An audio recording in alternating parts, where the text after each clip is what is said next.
Hola, yo soy Lee Fitzgibbons y muchas gracias por estar con nosotros en esta tercera noticias del COVID-19 en el área del condado de Santa Bárbara. Fue otro momento importante con la pandemia y hay grandes cambios en la comunidad. Como dijimos anteriormente, vamos a ver el estado y la condición de la pandemia en todo el país y luego en la parte regional y después en la parte del condado de Santa Bárbara. Las noticias así es la orden de quedarse en casa en una manera regional. Se han dividido las regiones y nuestro condado y también tenemos ahora la capacidad sobre cuidado intensivo. Y tenemos información sobre la vacuna Pfizer y los efectos que fueron publicados en el New England Journal of Medicine, y también la vacuna ha sido autorizada por el FDA para que sea utilizada.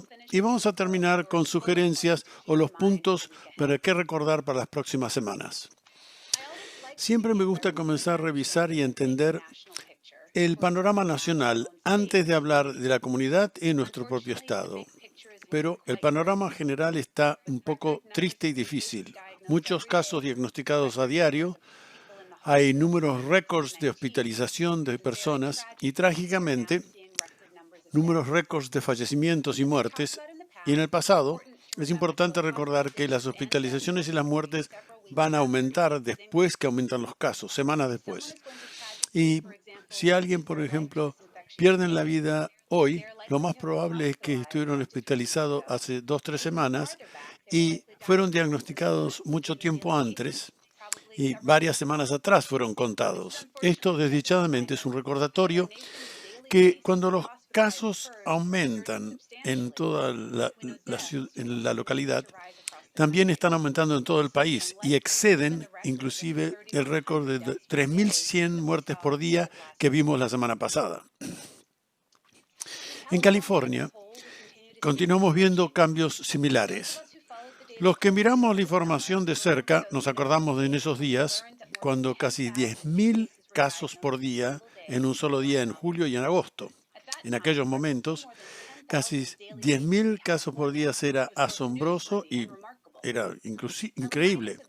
Y ahora California ha tenido más de 35.000 días por un día el jueves pasado, por ejemplo.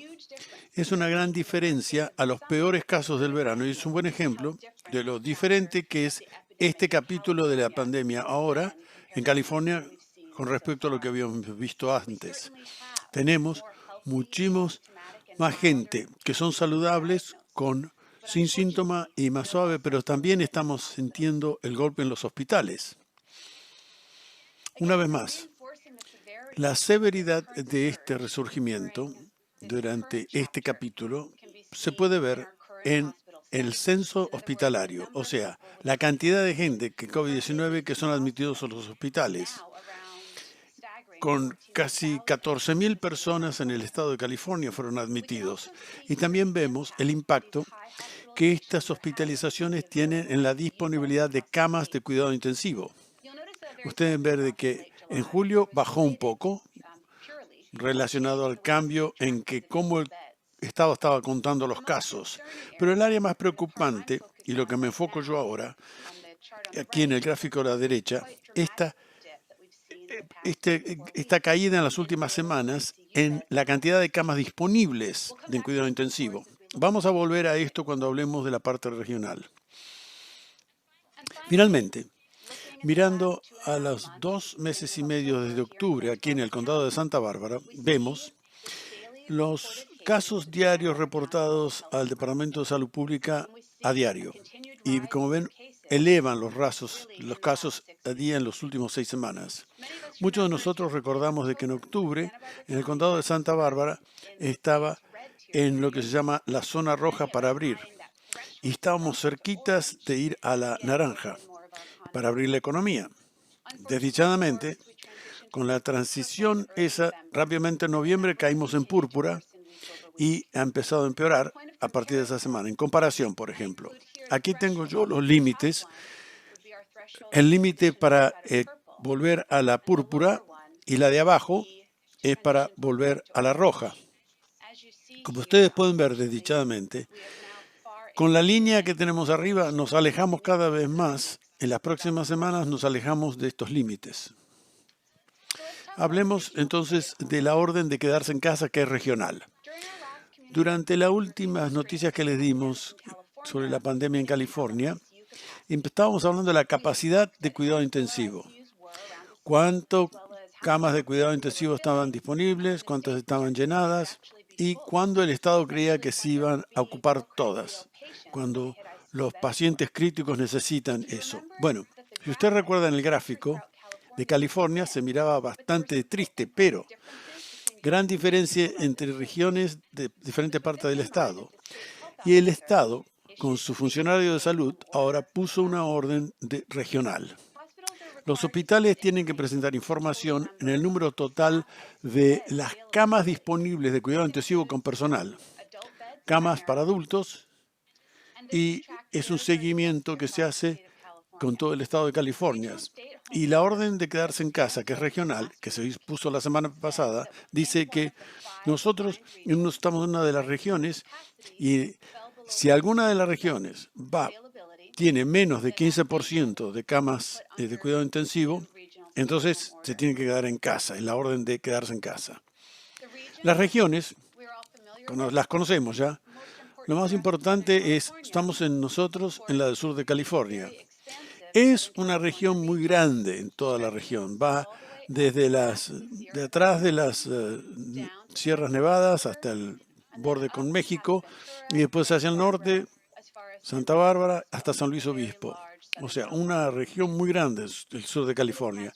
Y en este fin de semana nos enteramos que la semana anterior el Estado estaba 15% en muchas regiones, pero en el sur de California, por supuesto, el fin de semana menos de 15% de disponibilidad de cuartos de cuidado intensivo. Y este fin de semana nos enteramos que no solamente la región, la disponibilidad bajó menos de 15%, pero estamos en la región a casi 4.8% de camas disponibles. O sea, las otras regiones, en el Valle de San Joaquín, está a un 1.5% de disponibilidad de camas de cuidado intensivo para esa región. Entonces, miremos específicamente al condado de Santa Bárbara. Mirando lo que decimos, el censo de hospitales, o sea, personas que son admitidos al hospital en el condado de Santa Bárbara con COVID-19, desde el comienzo de la epidemia, en abril y marzo, vemos que hubo un gran resurgimiento en el verano, pero luego baja la curva de pacientes hasta este último mes, aquí a la derecha. Y la curva más oscura, esas son las camas de cuidado intensivo, la curva de arriba es la total.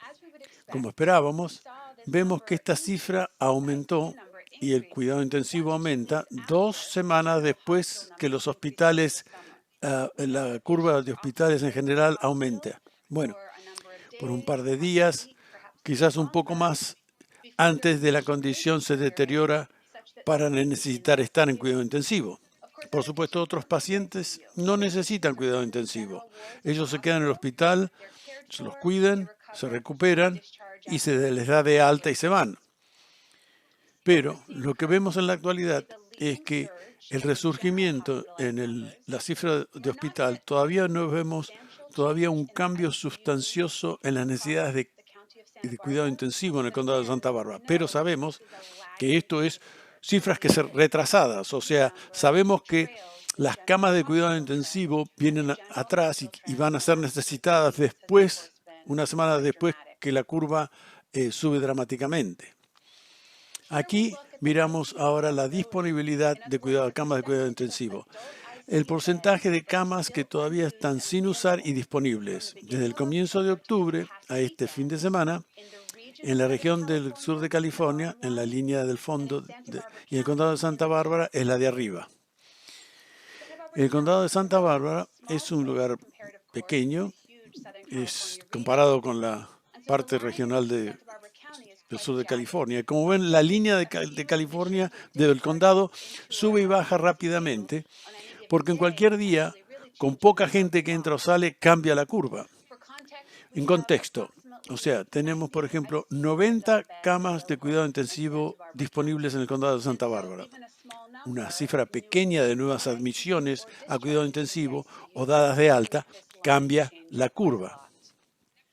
Sin embargo, la tendencia en general ha sido está estable y quizás ha disminuido en las últimas 2 o 3 semanas.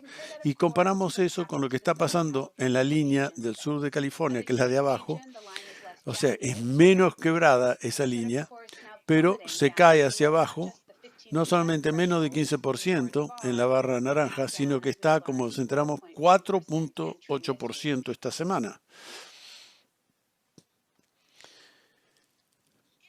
Y ahora, dado toda esta información, ¿cómo podemos decir qué es lo que podemos esperar en la comunidad? Bueno, esta semana, este gráfico es el que más me ayuda a mí.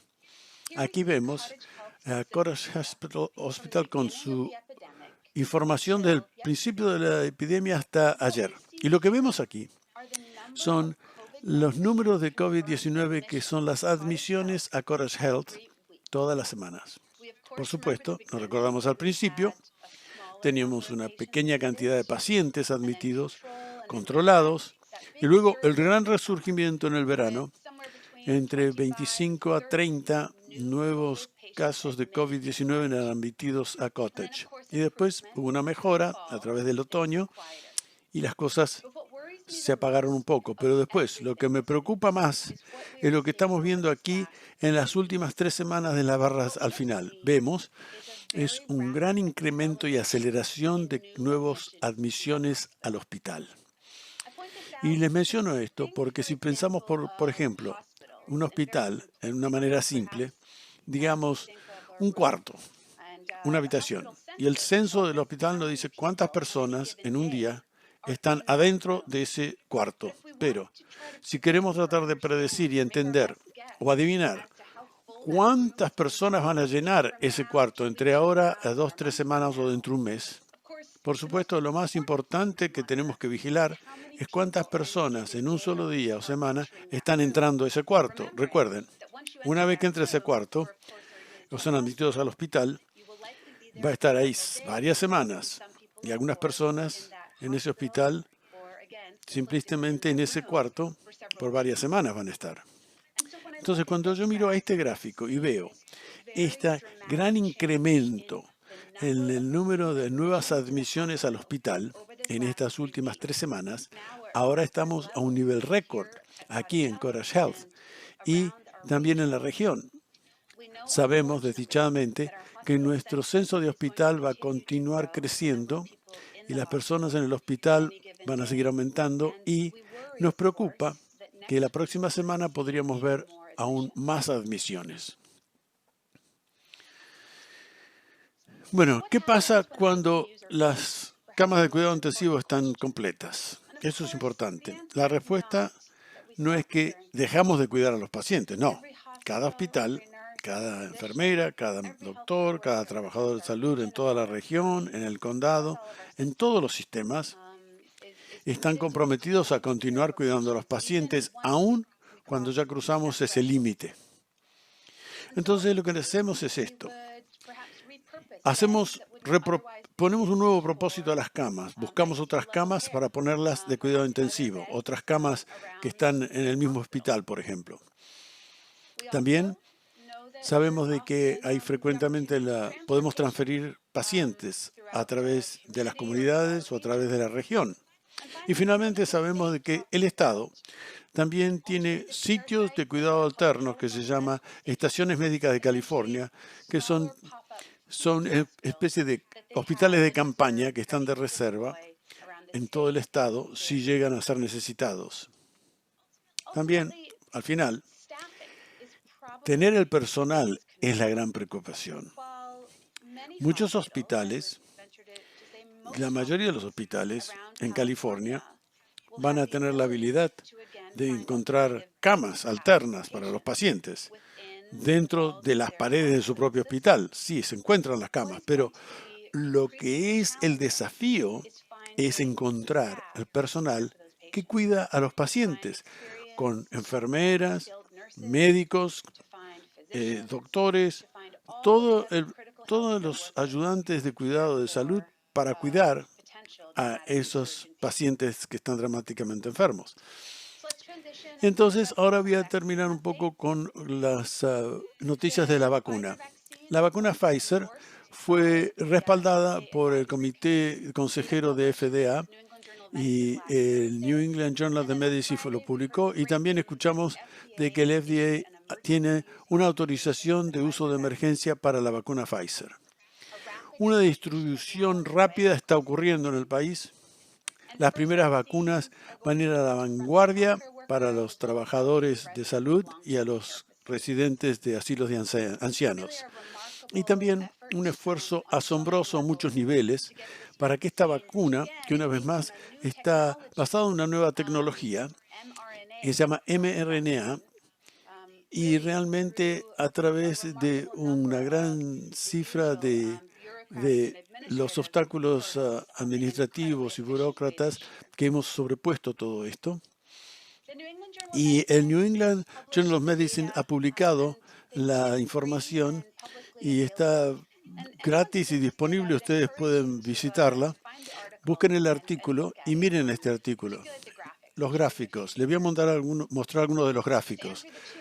Las dos preguntas más importantes: ¿qué bien funciona la vacuna y cuáles son los efectos colaterales? Trabaja muy bien. Y aquí en la parte izquierda vemos la distinción de personas que tuvieron COVID-19 con síntomas y los COVID-19 con síntomas severos. Y 18.000 personas recibieron la vacuna y otras 18.000 personas recibieron un placebo, o sea, que es una inyección que no tiene vacuna, que es solamente agua con salina. Y una gran diferencia de los que recibieron el placebo, o sea, que en ese grupo que no es vacuna, tuvieron 162 que tuvieron el COVID-19. Y la misma número de personas que recibió placebos, pero de los que recibieron la vacuna, solamente 8 casos tuvieron el COVID-19. Síntomas severos, 9 desarrollaron severos síntomas y solamente uno, de 21.000 personas, solamente uno tuvo síntomas severos de COVID-19. Esto es lo que estas cifras es el reporte del 95% de eficacia o beneficios, y esto es solamente algo asombroso, una hazaña asombrosa. Y este gráfico quizás es el más alentador con respecto a la velocidad que vemos los efectos de la vacuna. Aquí, en la parte de abajo, vemos los números de días de que la persona en el estudio le dan la inyección de vacuna o del placebo.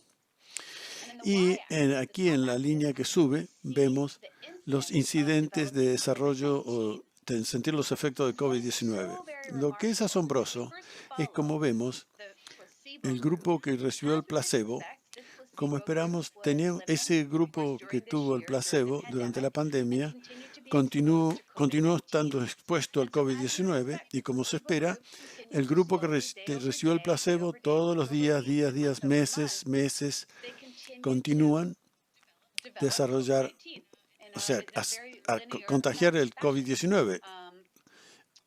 Se infectan. Pero los que tienen la vacuna, que está aquí en rojo, los primeros 7 días no tuvo ningún beneficio. Algunos de ellos se agarraron el COVID-19 en los primeros 7 días. Pero el día 10, aproximadamente 10 días después de la primera dosis, vemos un cambio en esta curva, donde los que recibieron la vacuna paran de contagiarse con el COVID-19 y tienen protección. Y esta curva nos dice que aún que va a ser una vacuna de 2 dosis, entre el día 0 y el día 21, después de la primera dosis, vemos una asombrosa protección que se crea, y eso realmente es alentador, porque cuando vamos a ver el resurgimiento de la pandemia en la actualidad. Entonces, ¿cómo de segura es esta vacuna? Bueno, los recipientes, la mayoría, tuvieron lo que se llaman reacciones locales en lugar de la inyección. Dolor, un poco de rojo, hinchazón.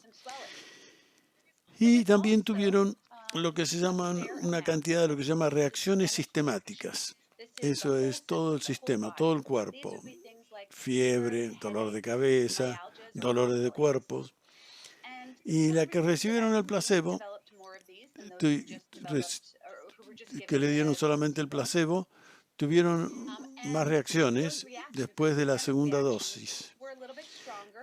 ¿Por qué? Y se presume de que es porque el sistema inmunológico estaba listo para pelear o reaccionar. Las buenas noticias es que la mayoría de estos fueron, ah, los efectos colaterales fueron bastante suaves. Y miren el New England Journal of Medicine y van a ver el tablero que les explica todos los efectos colaterales y pueden verlos de los menos de 55 años, efectos después de 55 años, qué porcentaje tuvo efectos moderados, suaves y los efectos severos. Yo creo que es una buena información para todos. ¿Cuáles son las preguntas que nos quedan? A ver, por supuesto, solamente tenemos esta información 2 meses nada más. O sea, impresiona, porque tanta protección, pero 2 meses, pero todavía no tenemos, no pudimos seguir a los pacientes más de 2 meses, pero nos enfocamos con este estudio en voluntarios que son saludables. O sea, solamente tenemos información de personas de más de 16 años. No sabemos si la vacuna funciona en niños, personas, mujeres embarazadas o personas que tienen problemas de deficiencia inmunológica. O sea, es una vacuna, no tenemos que, en personas que están comprometidas, tratamos de evitarla, pero todavía no sabemos qué puede ocurrir con personas que tienen problemas de inmunología. Y también sabemos una cosa, de que previene a que las personas tengan síntomas del COVID-19, pero lo que no sabemos todavía es si también previene a las personas de no estar infectadas y que no muestran los efectos. Pero hay implicaciones con la vacuna porque esto no le da licencia para que deje de usar las máscaras u otras protecciones cuando tiene la vacuna. Y tampoco sabemos si usted toma la vacuna y está expuesto al virus, puede agarrar el virus y después contagiar a otro, aunque usted no lo agarre. O sea, usted quizás no se enferma, pero se lo puede dar a otro. Y tampoco sabemos, solo que no toman la segunda dosis, porque tienen que tomar un día la dosis y 21 días más tarde la segunda. Pero después de la primera dosis, la gente parece que está protegida de la primera dosis, pero todavía lo que no sabemos es si esa segunda dosis va a ser realmente importante, de cuánto tiempo la protección le dura. Y nos preguntamos, vamos a tener un revitalizador de la vacuna, otra inyección para que aumente la potencia, o tenemos que aprender más de la vacuna en el futuro. Y todavía lo que no sabemos es si alguien que tiene una sola dosis va a estar menos protegido de que él recibe las 2 dosis. Eso todavía no lo sabemos. O sea, para terminar con algunas perlitas para la semana, el resurgimiento de COVID-19 continúa. Semana después de semana, las cuentas siguen de hospitalizaciones y las muertes están aumentando. La pequeña colina pasado de Thanksgiving golpeó al condado de Santa Bárbara y hay muchas más hospitalizaciones. La región del sur de California está casi completa con su capacidad de camas de cuidado intensivo.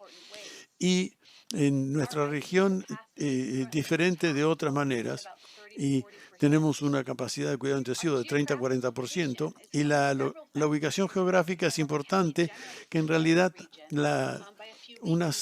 estamos una semana más tarde debido a la situación regional, y se aumenta en 3 semanas.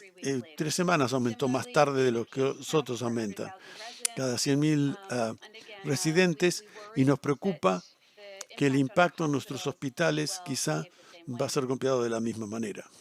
Y finalmente, es recordar que el condado de Santa Bárbara es diferente en que somos un condado pequeño con menos camas de cuidado intensivo, tenemos una buena capacidad localmente, pero estamos vulnerables a un contagio grande y aumentar las hospitalizaciones y los usos de cuidado intensivo, y esto puede cambiar rápidamente porque somos pequeños. Y finalmente, las noticias muy buenas de que la eficacia y la información de la vacuna están disponibles, y mi opinión es de que se ve muy prometedora con el FDA y el uso de emergencia, y también el Consejo de la Costa Oeste, que también está apoyando. Ayer sacó el apoyo, demostraron el apoyo. Yo creo que vamos a seguir escuchando eh, dónde está la salida de este túnel. La estamos viendo ya. Y voy a terminar ahora pidiéndole a todos, por favor, continúen sanos, con grupos pequeños, apóyense unos a otros y, por supuesto, use su máscara. Muchas gracias.